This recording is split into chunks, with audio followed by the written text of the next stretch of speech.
It's a Sabuk freestyle. You know what it is? Sabuk freestyle. G-Bot. Wale sabhuku mutare, kumbare, kuarare, avandi sabhuku mutare. Apana musiyano same. Aisa uchipachuva kana aisa gym. Agerwa tino kana aisa fem. Atkamari emangoma nini ndatya fem. Semono achiri kukura. Kushanda zvikubatika kuti mangwana zvisazonzi nguva takatambisa. Panouya chacha mamiro zvisazovashamisa. Nenguva yavanotambisa ndo zviri muintepi muinahati. Pakati pemoyo mukatikati kuti liviti asafema ina pati tada moyo ingahamba yakada makwati zviri muintepi muinahati pakati pemoyo mukatikati kuti liviti asafema ina pati tada moyo ingahamba yakada makwati kana vaiti yakapfeka lota wankoma inoda kukrasa bota nemangoma masini ndichinohodha kutonga yeripota mataimanyozi ripota kusvikavakudaira vachete mutare kumbare kuharare avandisa bhuku mutare ndichimba ngoma kuita samare ndichingenda svika munoda so kunaka kwachongati mwana wamutukudzi selma vangu ndozuruma nchita ukaona makuzeninotokumabebi ndinoda kuhamba kochamba newe nguva yemashamba nzondomboshamba newe sabhuku you know what it is sabhuku ana SBK smartphone na utaka scooter nataka chunga nyoka yasimi kuna baba chunga timwana wa mutokodzi seoma kamlela bon kanonzi teoma ndikada kukadefine nozuruma ndichida kukaona makuseni ndotofuma baby ndinoda kuhamba kochamba newe nguva yemashamba nzondomboshamba newe sabhuku man ndombokuruma nzive uya kuno nditombotaura chiziweziwe kutaura pia baby wakanaka svako neda kuona amai vako pamwe chete nadhedhi vako ndovaodza ndoda kuva mukwasha waweni ndangoti bebi wakanaka zvako neda kuona amai vako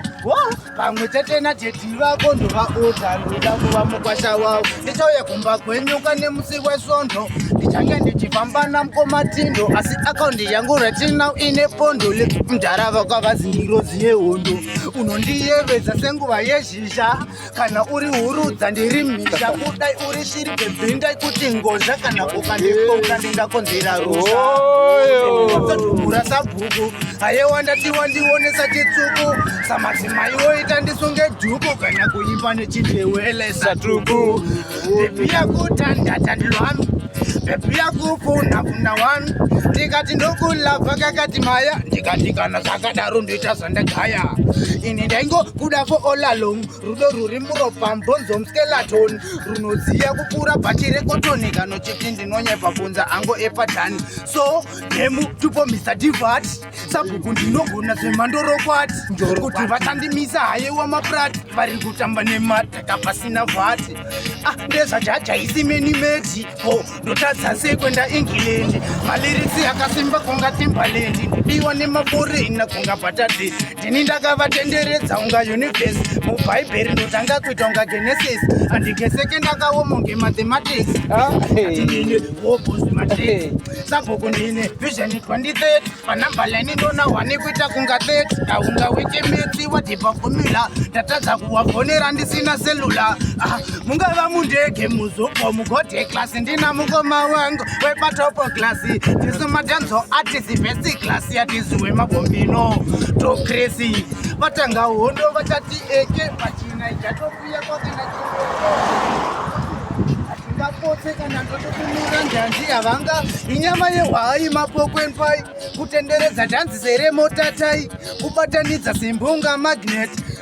vangatirete nema so mangoma ndakamatanga gredi 0 kana kufa zhinda itomboenda neshinyero school uniform ndaihodha kubhero ndaikuza matrauzi mahombe mabholero madhonza kukopa ndopinza muvhoro vanadzokipafa zhinda itongra chitororo pandakasvika gredi 1 ndanga ndakutangidza ma1 ndo pandakazonzi bhukuman pandakasvika gredi 2 ndanga ndatone matatu makoso anenge 32 kuzoti gredi 3 dzagurira kueria 3 ndareba kunga mugamuke vandavarikitiri kuveta toki yambrisa bhuku ndine digri pandakasvika grade 4 tukrisi ndesavadofo pufanika bhoso kutufanika hosho pandakasvika grade 5 ndaimboita sep paina yarilifi kunamura kuita stifi kupolisha maziti pakulowa ataunemikumabhazuwa